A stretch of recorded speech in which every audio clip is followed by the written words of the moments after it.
Since joining us now, the former Georgia congressman for Trump 2020 campaign surrogate and former Trump campaign senior advisor. Kelly Sadler, former special assistant to President Trump. Good to see both of you here as a panel of the day. Kelly, I'll start with you on this. We just heard from Stephen Moore talking about the road to recovery. The president actually sent this tweet out, and I'll read it to you. This is about the Dow Jones in the markets yesterday.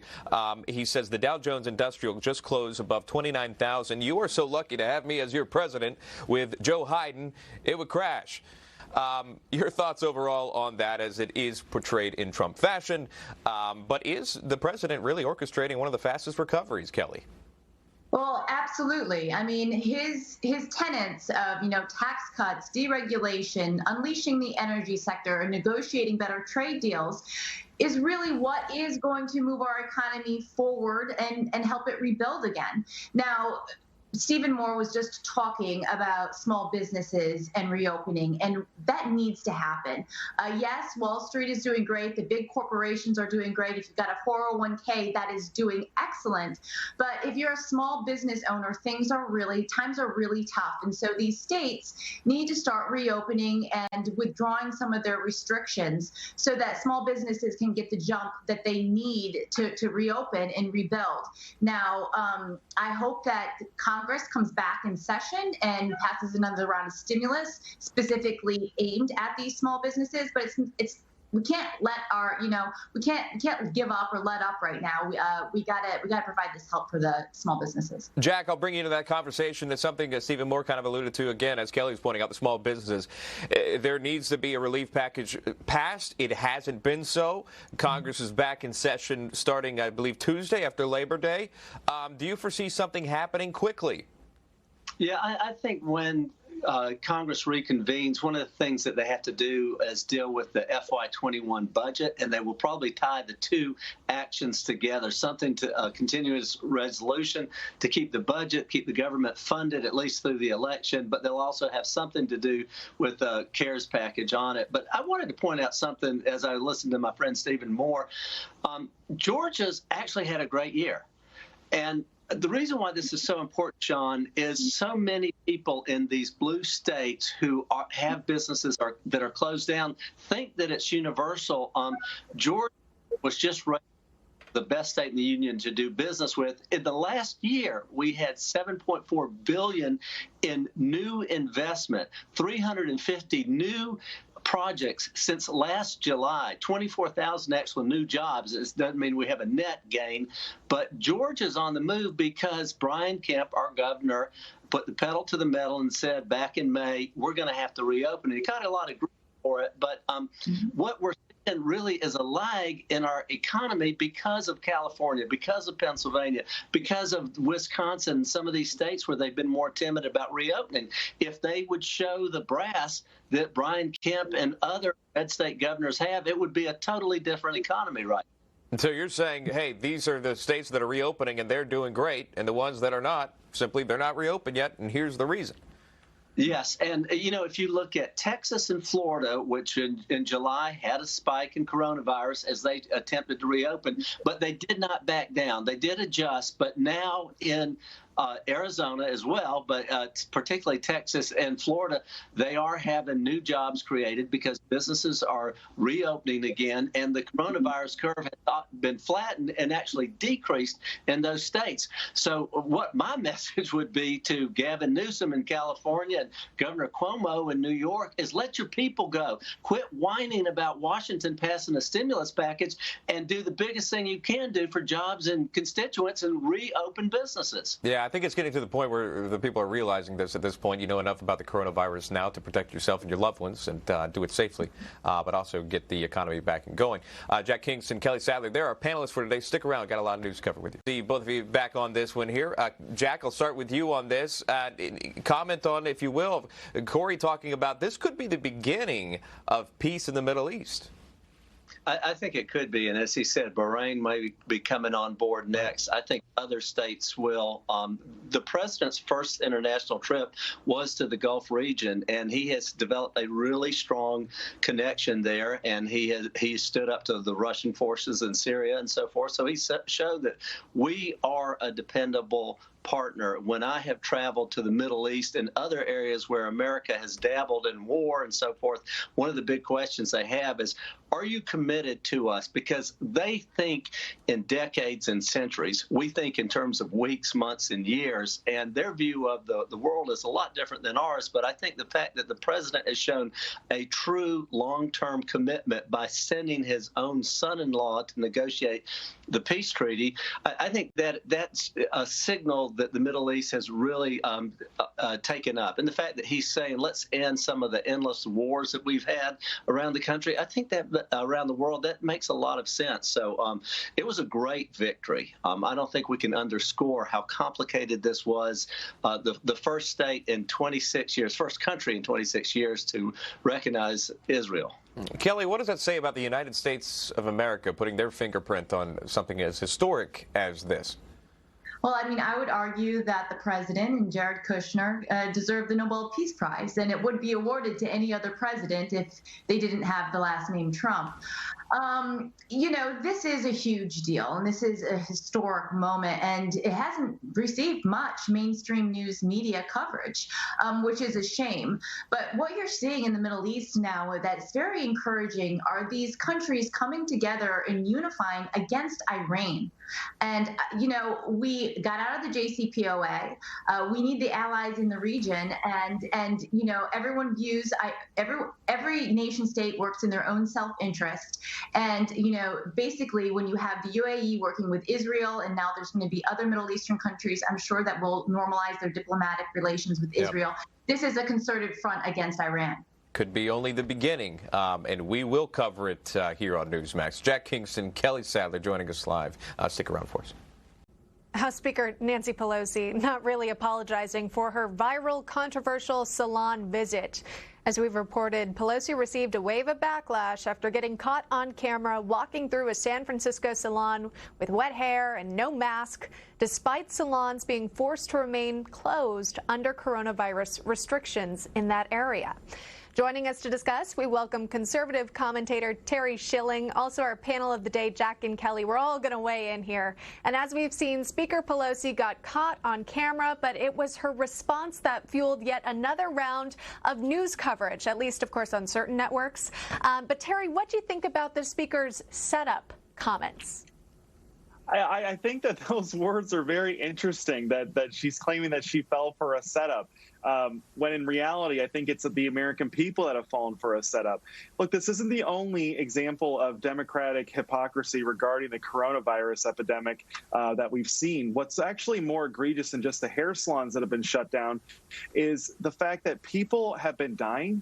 Loved ones have been dying, and they haven't been able to invite their family members and extended family and relatives to attend their own funerals. These are people, this is something that's very sacred, and the Democrats have essentially robbed this of us while at the same time having these massive funerals for people like John Lewis and many other Democratic heroes. It seems to be that you can get away with what you want to do under the coronavirus epidemic as long as you're a Democrat, and it's a total travesty. Yeah, you mentioned those funerals. I think that is so important to so many people who have lost loved ones during this time, and they were unable to grieve together in person.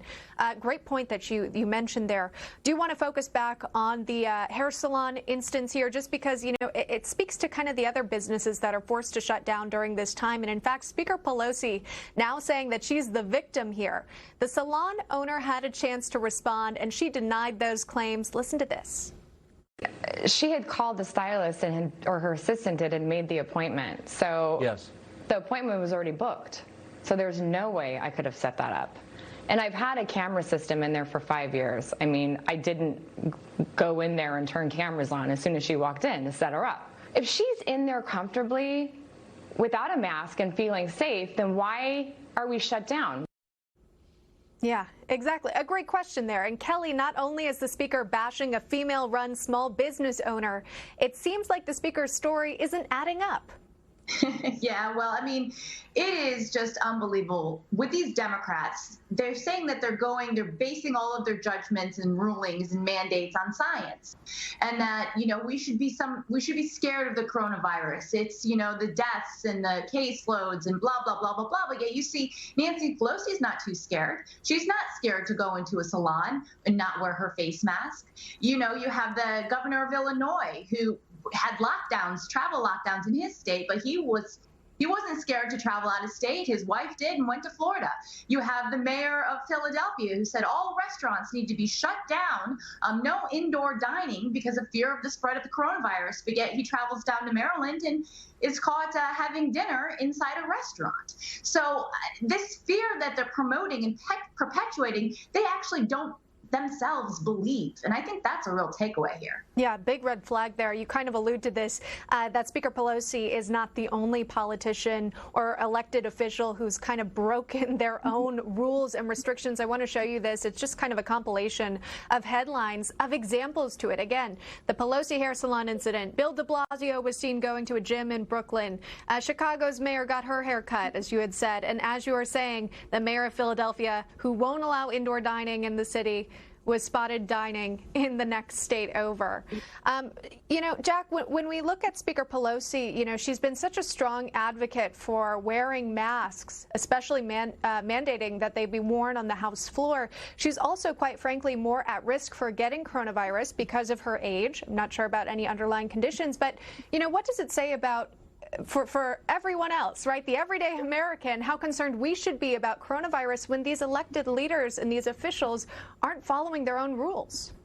It is actually rules for thee, but not for me. I could add to this list of Chris Cuomo, the governor's news media brother, who went out jogging when he had coronavirus and got in that famous argument. But the whole time he kept telling people, no, I'm in my basement. And, the hypocrisy of the mayor of D.C. saying that if you come to D.C. from certain states, you'll have a 14-day quarantine unless you're coming here to protest. So what I did when I returned to D.C. from Georgia is I just carry around some spray paint and a sledgehammer so that if I'm ever caught breaking the quarantine, I can say, oh, but I'm here to knock down statues, so I'm good with it.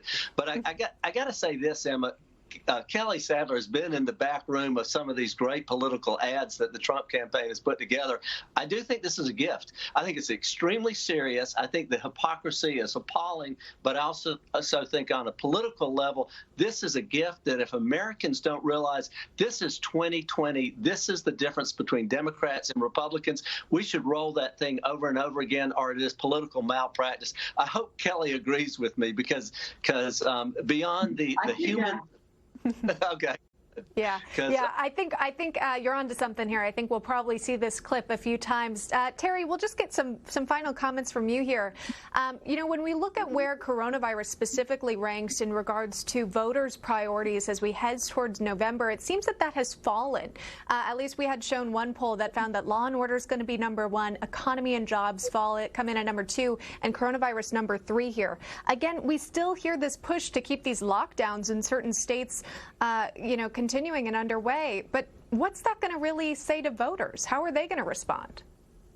Look, I think voters are responding right now, and they're realizing that the coronavirus is very much been overblown, and that the shutdown has probably caused a lot more pain than was necessary to slow the spread. We're going back to the beginning of this crisis, and they told us 2 weeks to slow the spread. Well, I think I read a tweet the other day that we're on like day 150 or something like that of slowing the spread. And look, they're seeing that this is not as infectious as they thought. They're seeing that it's not as deadly as they thought. Had Andrew Cuomo not put COVID patients in nursing homes, you wouldn't have had that initial explosion of deaths from the coronavirus in the very beginning that caused all of the concern and hysteria. What President Trump really needs to focus on is addressing the economic concerns of voters and also the cultural concerns, because right now we're seeing millions of small businesses having been shut down and many won't ever open again. And President Trump needs to make it a priority to get those businesses back open, and he'll be rewarded for that at the polls in November. Yeah, we want to see all of these businesses rebound quickly. Terry Schilling joining us today, weighing in. We appreciate it. Our panel, Kelly and Jack, please stick around. A lot more to talk about because still. But will they be fair? Will they be unbiased? Our panel reacts. Jack and Kelly. Jack, I'll start with you. Chris Wallace seems to be one to watch. Is the president going to get a fair shake? Will he walk it right down the line with Biden and Trump? You know, I think for Republicans, you just have to create your own fair shake, because I think these things are always a home court advantage for the media that leans to be in favor of Democrat candidates regardless. You know, we think about Candy Crowley interjecting herself in the Romney-Obama debate. The media will always do that. I think about Brent Hume really pinning down Dan Quayle on his experience, you know, over 2 decades ago. So the moderators are very important, and if they decide that they're going to be in the debate, then I think that that's going to be something that the president and the candidates just have to ignore and go ahead and state their points. And, you know, as you know, debates are that opportunity for you to catch your opponent saying something stupid. Historically, remember Jimmy Carter caught Gerald Ford saying that Poland was a free nation. Ronald Reagan used the debate to say that, to address the issue of his age and say, well, I'm not going to make age an issue. I'm not going to pick on my young and inexperienced opponent in Jimmy Carter. He also used that great line, there you go again. Donald Trump brought in all the women that President Clinton had actually had alleged affairs with, and that shut down some of Hillary's fodder in that particular debate. But, you know, I think the candidates just have to create their own moment rather than waiting on a break from the moderators. Yeah, Kelly, and the moments may be a bit different. The tone may be a bit different. I say that because there won't be an audience. There is no playing to the crowd, the cheers or the booing. It'll just be the moderator and the 2 presidential candidates. Yeah, absolutely. It's going to be a little different this year, but it's still going to be President Trump. And I look forward to these debates because it's going to be a one-on-one. And if Chris Wallace doesn't ask Joe Biden the tough questions, if Kirsten Walker doesn't ask Joe Biden the tough questions, you know who will ask Joe Biden tough questions? That's President Trump. He plays by his own rules in these debates, as we saw in 2016. He gets up, walks around the stage. He also, you know, will cut you off mid-sentence if you're telling an untruth or if you're flip-flopping on a past statement that you made. He's not a politician in the terms of he's a businessman who just says it like it is and it tells you straight, and it takes some of these career politicians off their feet, which I'm looking forward to seeing. Yeah, and a lot of people are looking forward to seeing this. I think a lot of folks are just looking forward to hearing more from Joe Biden, being away from his handlers in general.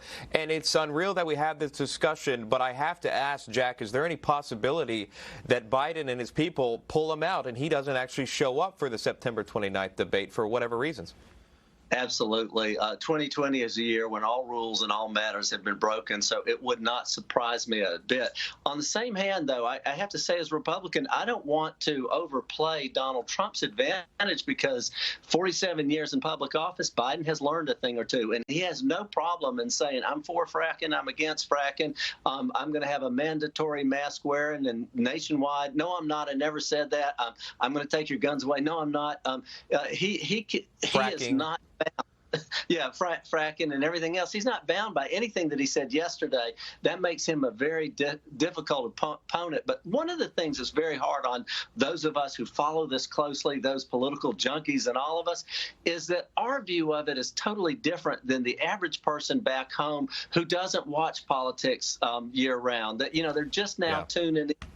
And so sometimes watching, for example, George Bush, Al Gore seemed to win every civics question correctly, but Bush came across as a nice guy. And so, in my opinion, Gore won, but Bush actually won according to the people back home. The people really count.